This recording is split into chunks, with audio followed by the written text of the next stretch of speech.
जय गजानन गणेशाय नमस्तुभ्यं हेरंबाय एकदंतिने स्वानंदवासिने तुभ्यं ब्रह्मणस्पतये नमः.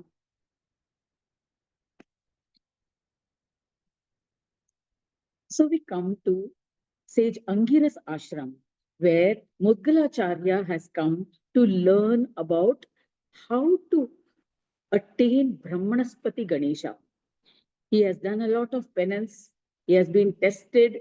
He has done the vratas and all that. But now he wants to know how to go about step by step in attaining the stage of Brahma Bhuyatva. That is, becoming one with Brahma or having the experience of the beingness of the Supreme Brahma. So when sage Angiras, he welcomed him, and he was happy to answer Mudgalacharya's question on the various Brahmas. We saw Anna Brahma, Manomaya Brahma, Vijnanamaya Brahma, Anandamaya Brahma, Bindu Brahma, and so many Brahmas we saw, which are all step by step stages of attaining the Brahmas. Now Mudgalacharya says, O Mahamuni, he's addressing Angiras Muni. This sutta is narrating to Shaunaka and others. He's saying, you mentioned that the Supreme Brahma, the Brahmanaspati Ganesha, took 8 incarnations. I'm eager to know each one of these incarnations, why he took them, in what form he took them, what did he do, what are the leelas that he did in those incarnations, so that I can get to know more about that Ganesha and be able to relate to him more closely. So Angiras replied, the glorious Ganesha took many incarnations. It will take me 100 years to narrate all of them. But then some major ones were there, which are 8 in number. I shall narrate to you those most well-known 8 incarnations. Okay. So he says, I'll first enumerate which are those 8 incarnations. First is Vakratunda, incarnation of Vakratunda. Now, all these incarnations are Amsha part of Ganesha. Means the Ganesha doesn't manifest fully in its full powers. Only one portion of his powers get manifested as these incarnations. So Vakratunda was the first avatara. This Vakratunda is the Deha Brahma. The Deha Brahma, we saw the manifestation of this whole cosmos as a Deha. Deha with thousands of arms, thousands of hands, legs, and all of that. So that Brahma, the manifestation of that Brahma as a personification, as an embodiment, was Vakratunda. And this Vakratunda incarnation he had taken to kill Matsarasura. Matsar means jealousy. So to kill this, now see, in all these incarnations of Ganesha, it will be to kill the asuras of the mind. They are the other in Puranas we come across, in Shiv Purana or Vishnu Purana or even Shaktis, all their incarnations were to kill physical demons like Mahishasur, then Kamsa and other, so many demons and Rakshasas, Ravana, all of those were Vishnu's incarnations to kill those demons or Rakshasas who had become very powerful physically. Means they had become so ferocious and they had so many weapons and they were very cruel, and they went about killing people and destroying the yajnas, yagas, the karmas, dharmas. So to kill such the asuras, the other incarnations took other Brahmas, that is Shakti Brahma, Surya Brahma, Vishnu Brahma, Shiva Brahma, they took incarnations. But in Ganesha's incarnations, it is a little bit different in the sense that they are all mental asuras. The mind asuras, they had assumed so much power. The person who embodied this jealousy, Matsarasur, he had assumed such intensity of ferociousness of that jealousy that he became an embodiment of jealousy, an asura, a demon of jealousy. So that Matsarasur, to kill that Matsarasur, Vakratunda incarnated. He came riding on a lion. Then the second incarnation was that of Ekadanta. Ekadanta, he came riding on a Mushaka, that is a rat, and he was the embodiment of the Dehi Brahma. The Dehi Brahma, the soul Brahma. So Dehi Brahma, the Atma of the Brahma, that Brahma embodied by Ganesha, he came to kill Madasura. Madasura is the Asura of intoxication, intoxicated by all kinds of vices. Okay? Whether it is intoxication by liquor, drugs, alcohol, women, everything, all kinds of bad habits. Madasura, intoxication. Even pride is a kind of an intoxication. Pride, intoxicated with pride. Then, so to kill this asura, Madasura, Ekadanta incarnated. Then the third incarnation was Mahodara. Mahodara incarnated riding on a rat. Again, Mushaka was his vehicle. He came riding on a vehicle to kill Mohasura. Mohasura is delusion, illusions of the mind. So Mohasura, who had assumed he had fantasies and he had become the embodiment of that fantastic world or universe that he has created, to kill that asura, the Jnana Brahma, the knowledge, that is, illusion is a kind of ignorance. Deluded, the mind gets deluded. So a Jnana Brahma had to incarnate, which Ganesha incarnated from Jnana Brahma, riding on a Mushak. That was the incarnation of Mahodara. The fourth incarnation was Gajanana. He was the Sankhya Brahma, the atomic, the minutest particle of Brahma, embodiment of that, who grants siddhis to philosophers and also to those who do penance to attain siddhis, who do tapas to do attain siddhis. Siddhis are powers, certain powers like being able to fly, becoming as light as a feather, being able to becoming heavy, Anima, Mahima, Garima, all those Ashtasiddhi, which Hanuman had. Ashtasiddhi Navanidike Data, Asavaradina Janaki Mata, which Janaki Mata had bestowed upon Hanuman. So those all Siddhis, various kinds of Siddhis. For that, Gajanana incarnated as from Sankhya Brahma to kill Lobhasura. Lobhasura was an asura who was to be killed, and Lobhasura means greed, the asura of greed. So by out of greed, you keep accumulating, wanting more and more and more and more of those things. So for that, Gajanana incarnated to kill Lobhasura. Then the fifth incarnation was Lambodara.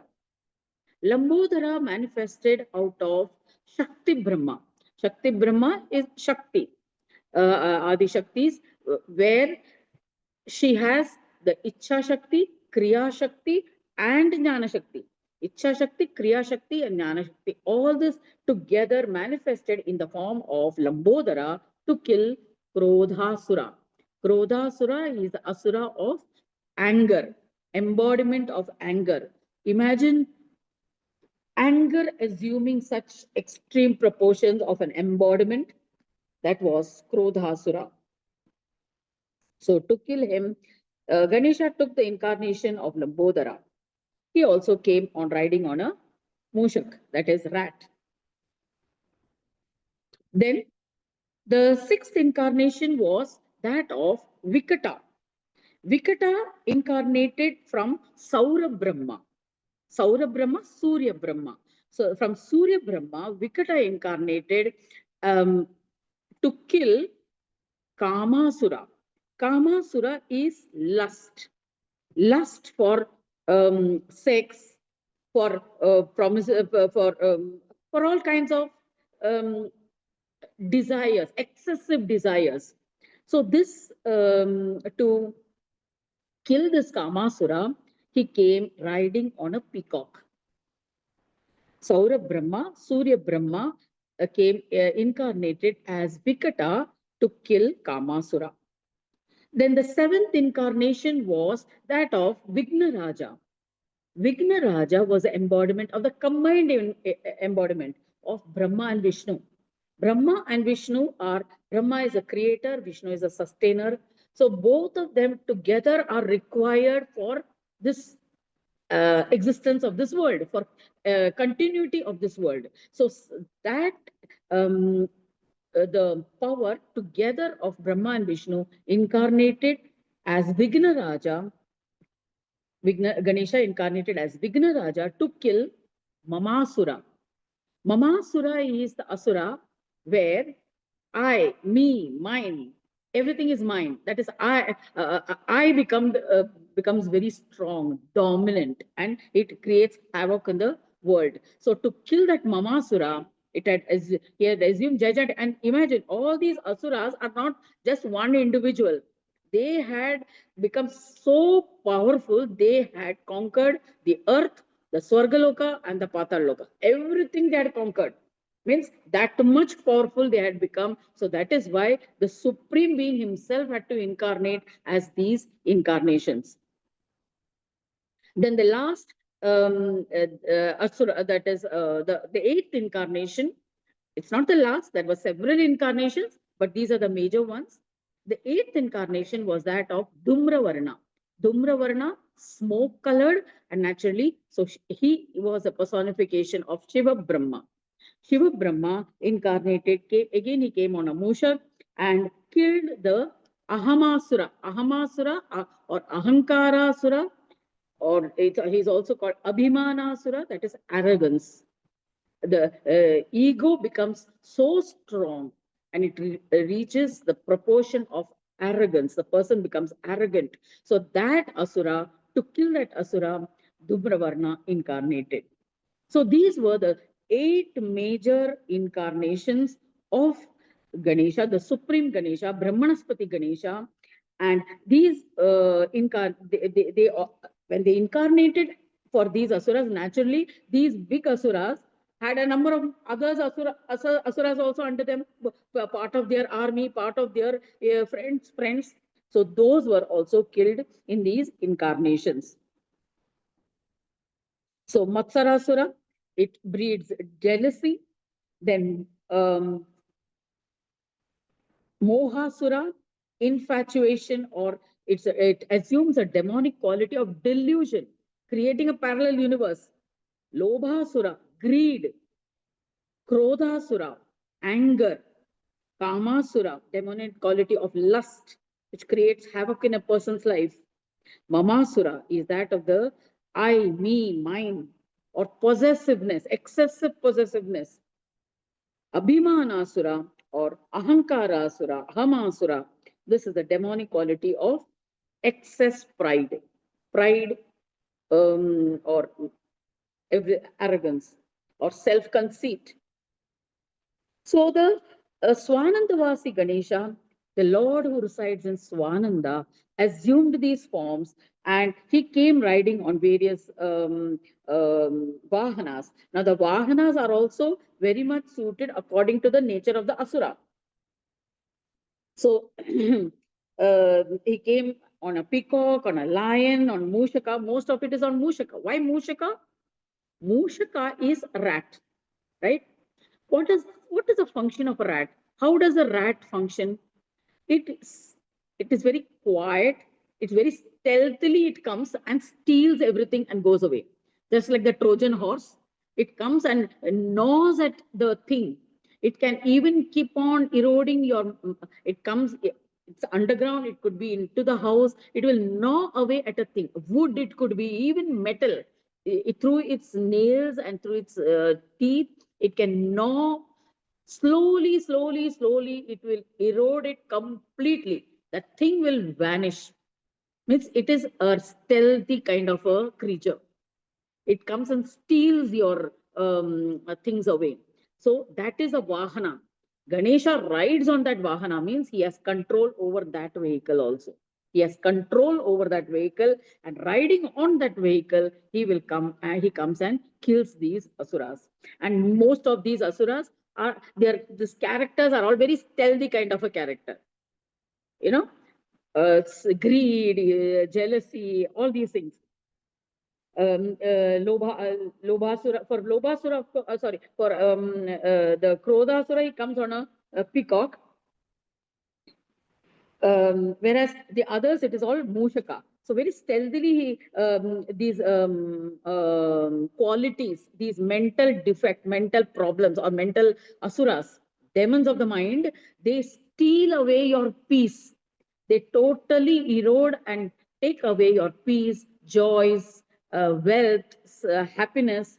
So that is why the Mushaka is the Vahana. So then finally, after killing these asuras, the Ganesha goes into a state of silence. He gives a peace, silence, which is found in the service, and in a state of samadhi.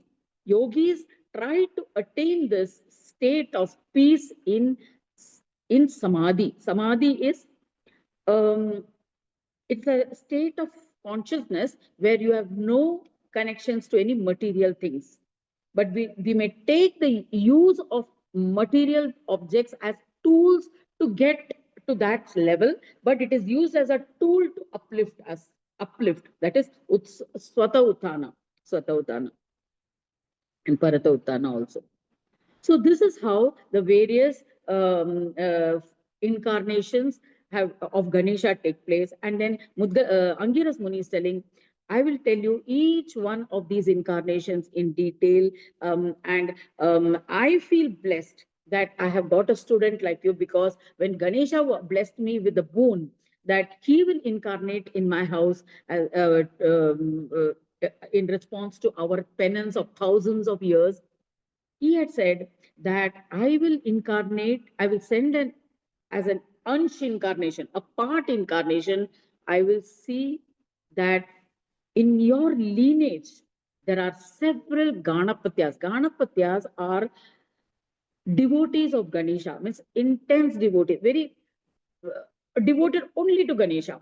So I will see that in your lineage are born several Ganapatyas, and one among them would be Mudgala, who will be the Shrestha, the best of the Ganapatyas, and he will be known as Mudgal, and he will be in your lineage, and he mere looking at him or being in his presence or listening to him or even the wind blowing from his body will uplift any person coming into contact with him.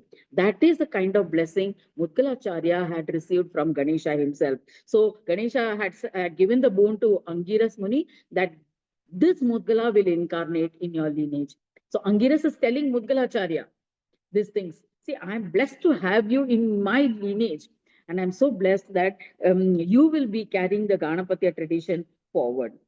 So naturally Mudgala was overcome with emotion on hearing all this, so blessed that he is to be in the presence of such a great rishi. And he also, and then Angiras Rishi initiates Mudgalacharya into the single lettered syllable mantra of Ganesha.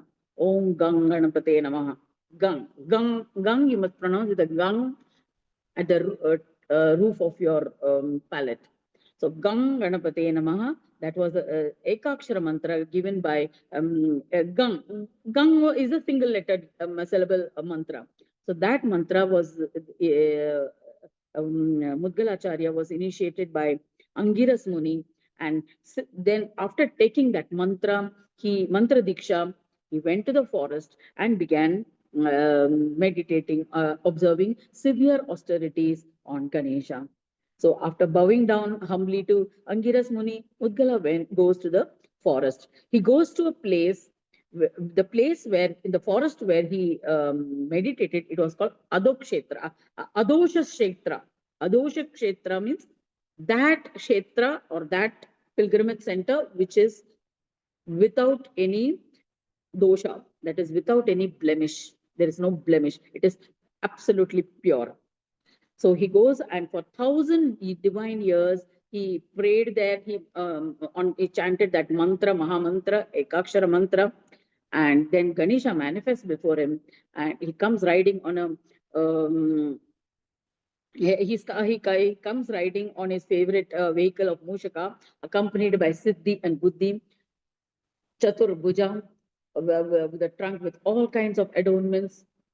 And he is there with Amoda, Pramoda. Pramoda and Amoda are the Alakshalabha. Those are his sons, and other Ganas.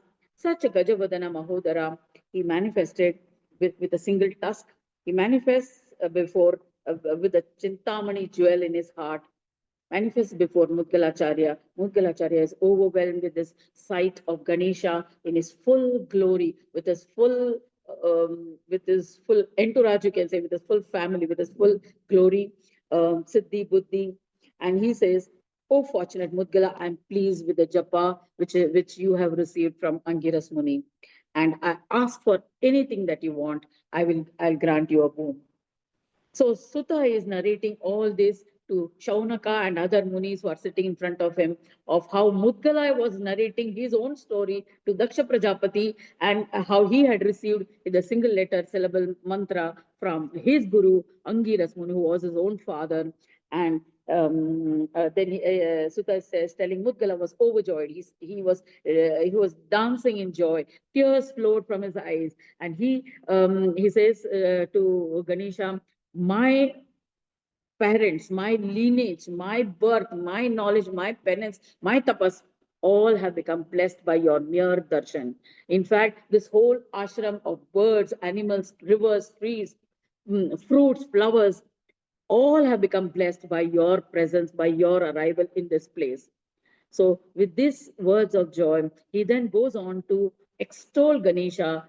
He sings a stotra in praise of Ganesha, which we shall see in the next class. So, this ends the chapter 20 of the first khand, first part of the Mudgal Puran, between the dialogue between Ganesha and Mudgala, or the meeting of Ganesha and Mudgala.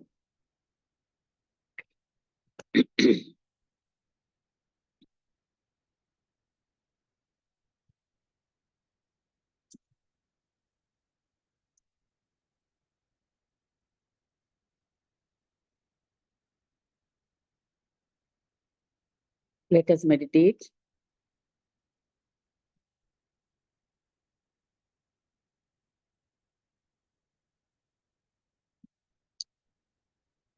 As we realize that the supreme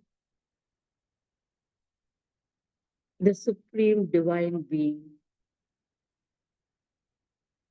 has his eyes, ears, and nose. I mean, he has his entire faculties on us. He is taking care of us in whatever way, in whatever situation the world may be in. This is evidenced by the incarnations of Ganesha to even take care of all our mental diseases, mental problems, which may assume gigantic proportions as it had been in the past. So, with these feelings of being blessed that we are not alone, let us sit in meditation for the next half hour. Gather all your thoughts and bring it on yourself. Feet firmly planted on the floor. Feel the sensation of the ground beneath your feet so that you're grounded. Spine erect, body relaxed, hands on your laps, palms facing upwards,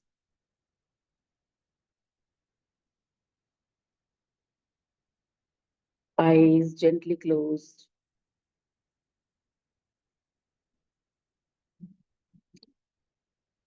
Put a gentle smile on your lips, on your face. Relax your muscles and put all your attention on yourself. Relax into your body.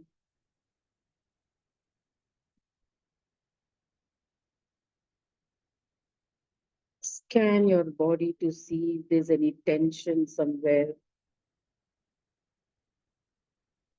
in your arms or legs or your abdomen or your face muscles or anywhere in the body. Relax.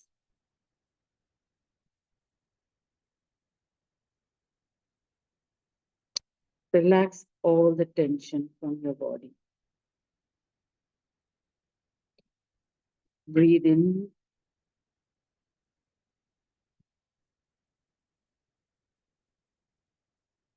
and breathe out all that tension away. Exhale and release all the stress from your body.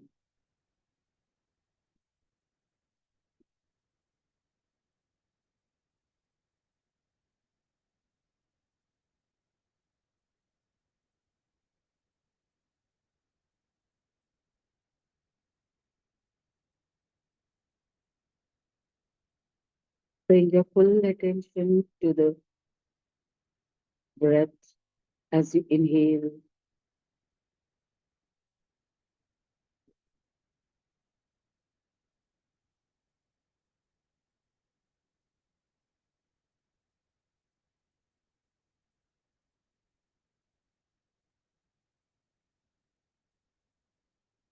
Feel the prana vayu, the life force, nourish each cell in your body.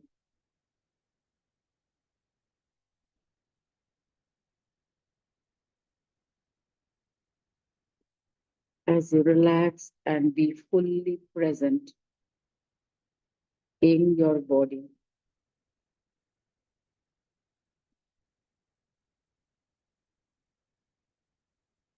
Bring back that wandering mind into your body. See yourself seated.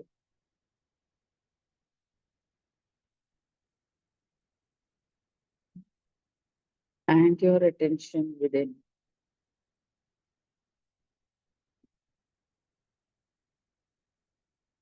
This is your time. There can be no distractions from the mind. All else can wait.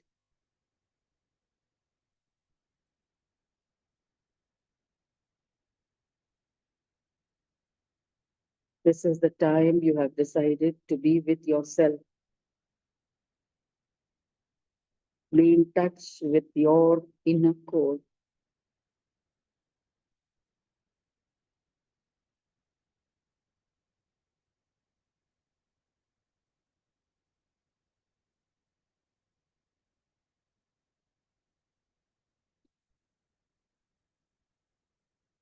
How strong is that inner core?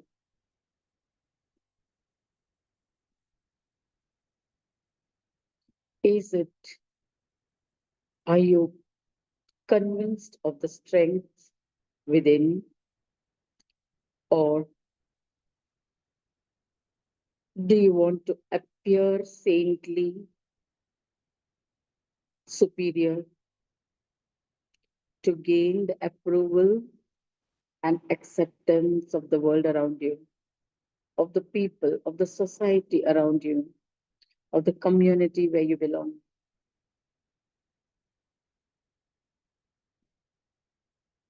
Do you feel that inner strength, or is it an appearance to be saintly?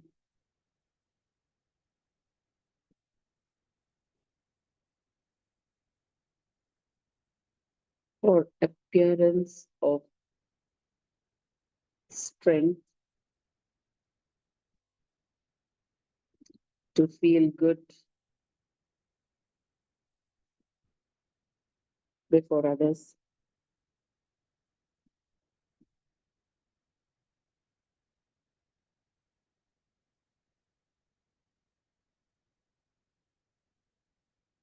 On a scale of 1 to 10, how truthful do you feel about yourself as being you? the real you, who you know to be you are.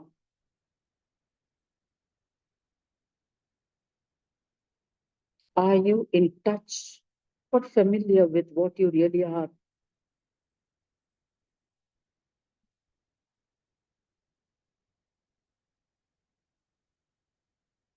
The real test comes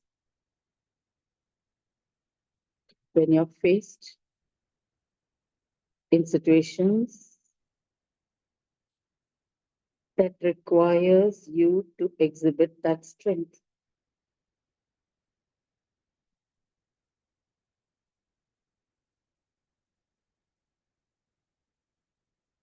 Whether that inner strength comes forward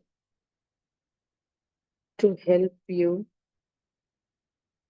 in such situation or it fails you. Dig deep, dig deep within your memory bank.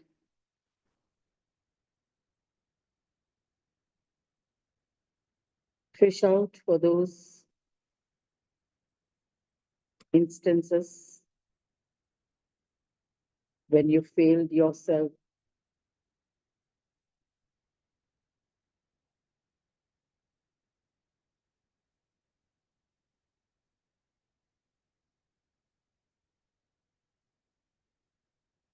Allow that anger, allow that hatred for yourself to surface to your consciousness.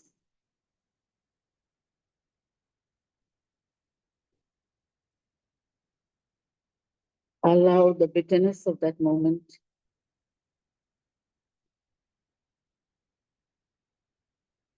that you buried.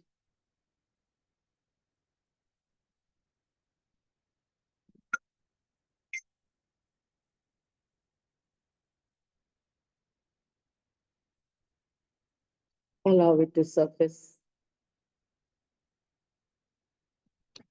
Allow that feeling of aggression you felt, which you couldn't express. Feel that feeling of aggression right now of some events that took place in the past.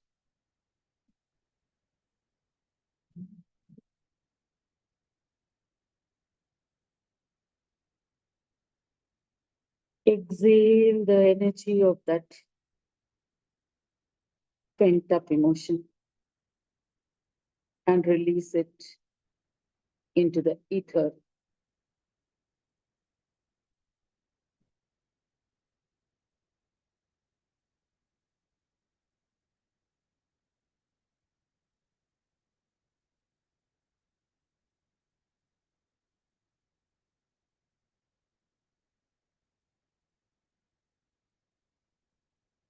Sometimes we hold it on as that feeling gives us power. I prefer to be aggressive, critical, rebellious, and even stubborn.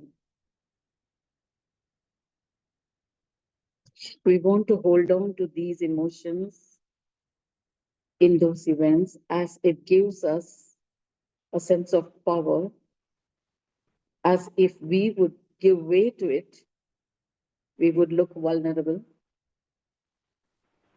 we would look powerless, or those events are controlling you. You feel controlled. So you don't vent out these emotions, as suppressing them gives you power.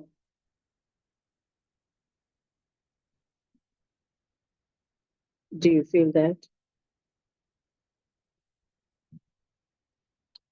Feel the heaviness of that burden that you've been carrying.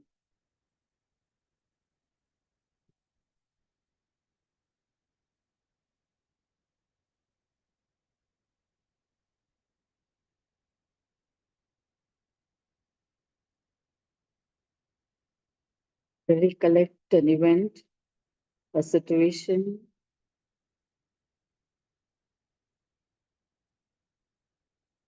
where you knew that you were being manipulated,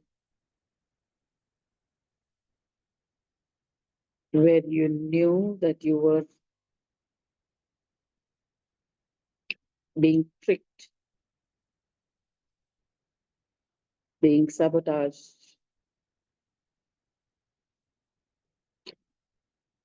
and still you chose to keep quiet?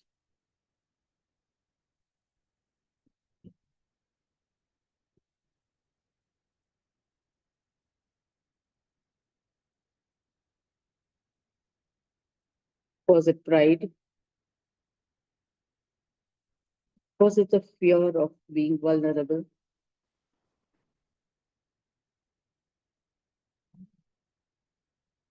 Was it the feeling of being appearing to be weak?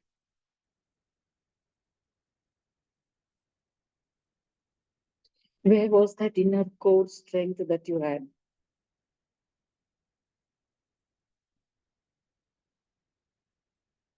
that couldn't surface at that moment when you needed it the most?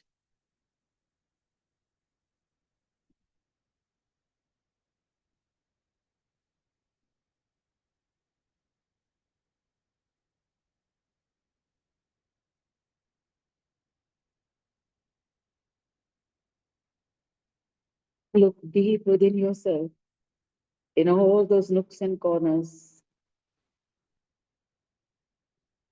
that's holding those suppressed emotions within you.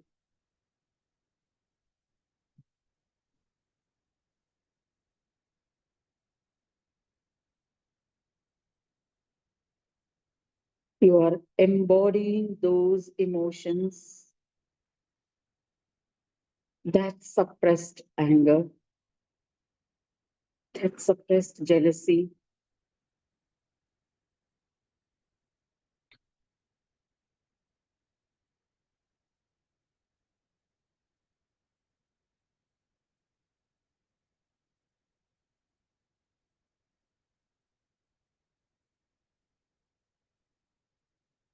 was it because you couldn't face yourself?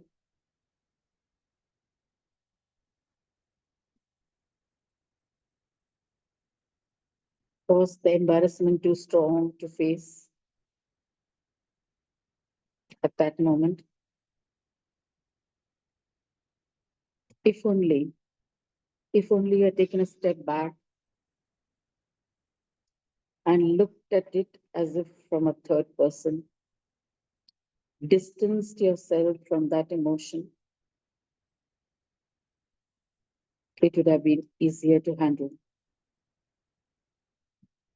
Just as much as today, when you look at that event, you realize it could have been, it is easy to, it should have been handled better. It could have handled it better. Don't you think so?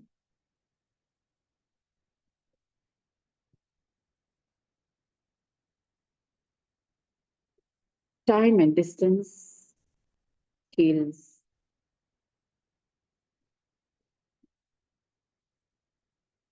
but the real healing, but the real cure, the real remedy, the real change, transformation happens at that moment. At that moment when your hand is in the fire, when you are literally in that fire, it's then that the presence of mind, the action that you take, the response rather than the reaction,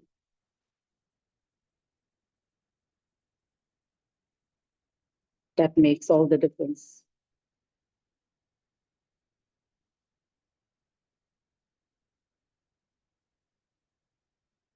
Even now,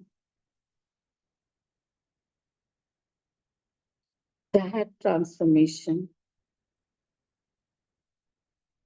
that change can happen only in the heat of the moment.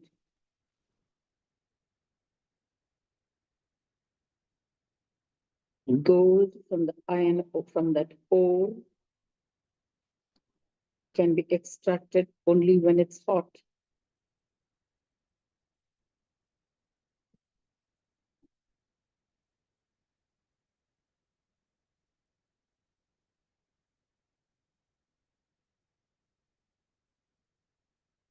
The rock has to go through that fire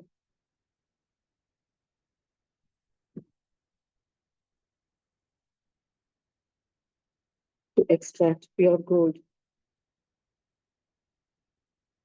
So also,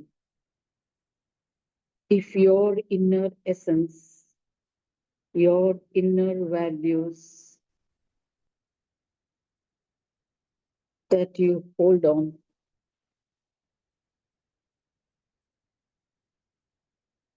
if it has to surface to consciousness, you need to be present in the moment, here and now.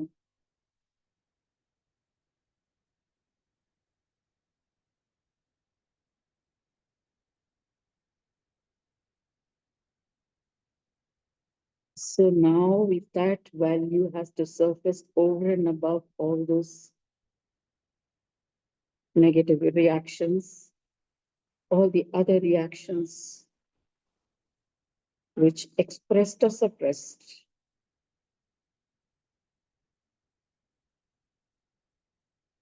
if the values have to rise above it,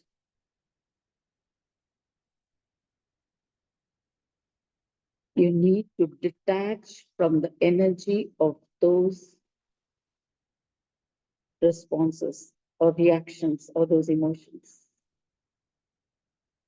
Being in it will not allow the values to be expressed.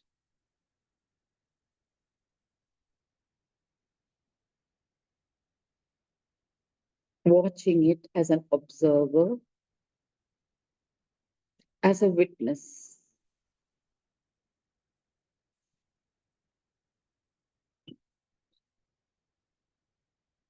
as your role in the stage of life.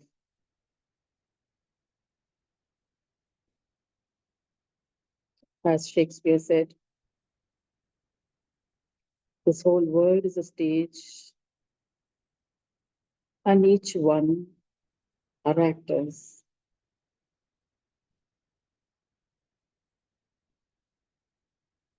Each one brings to the table all those emotions deeply hidden within ourselves. If we are to transform,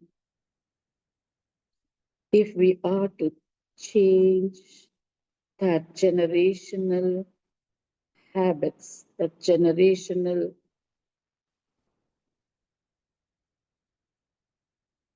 inheritance that we have been following over ages and today which has become unacceptable to us.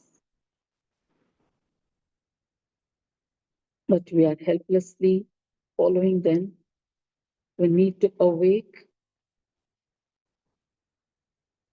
and be courageously stronger than that burden that we carry to bring about the change that we desire.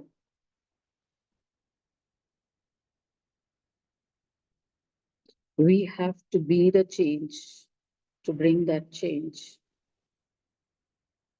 We can't merely desire for peace and engage in war.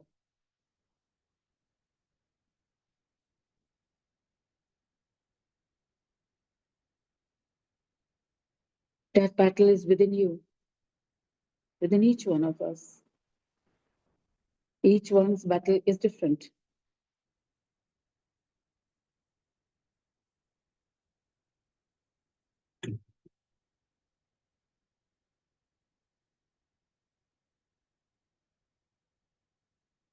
We all are facing different battles in different areas of our life. at different stages in our life.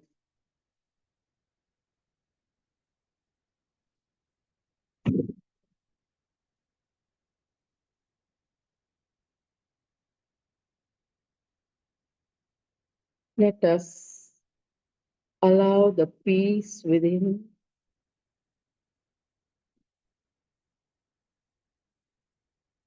to manifest.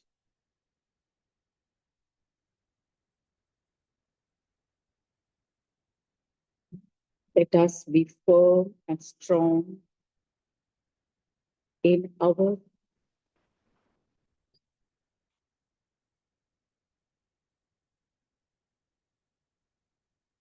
conviction of what we need to bring forth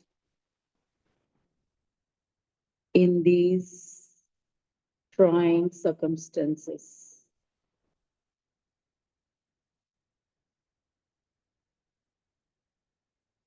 Be grounded in your conviction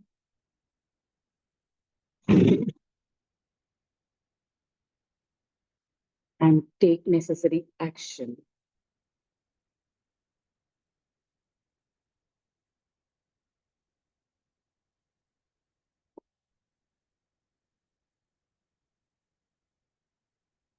With these thoughts,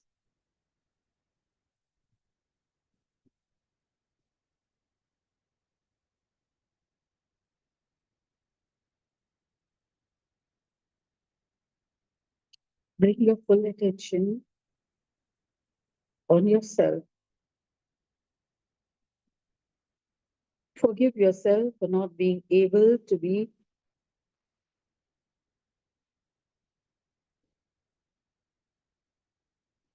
in that kind of response that you would have preferred to be in. Forgive yourself for responding differently. Come to accept yourself and be fully awake and present to yourself.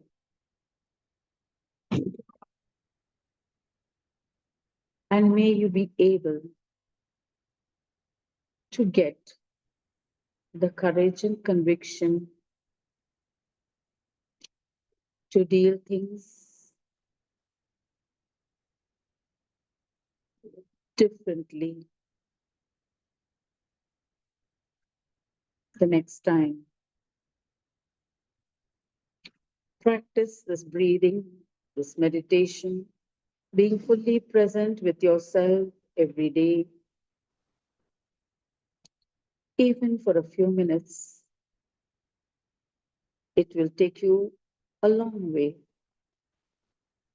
to deal with more difficult situations.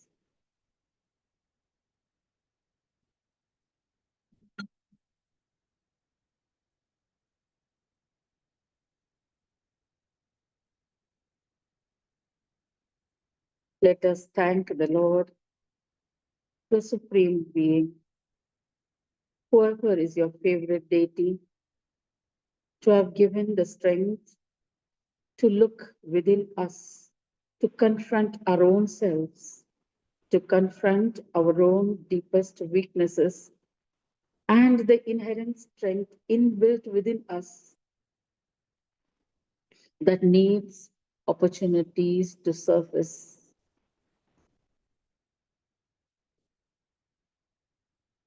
that needs expression, that needs courage and conviction. Let us express our gratitude for enabling us the strength, for giving us the strength to face ourselves squarely. May you be at peace now and henceforth.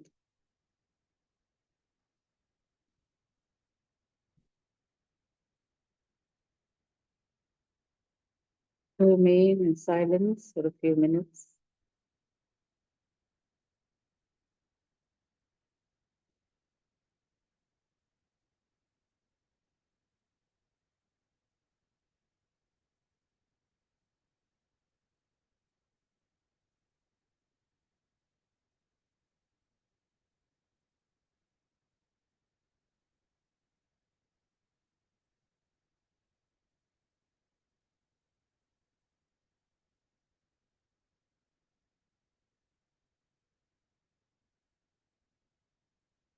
This silence, this peace will spread around you, to the world around you.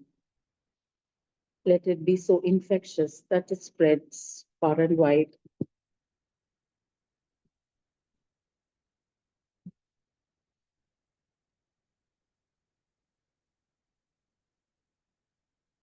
Slowly wriggle your fingers and your toes. Rub your hands together.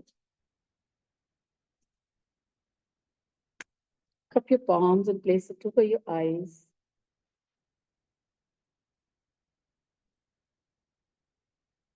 Slowly rub your hands across your face.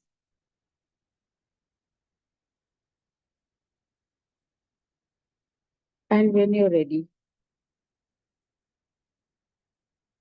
when you're totally ready, gently open your eyes.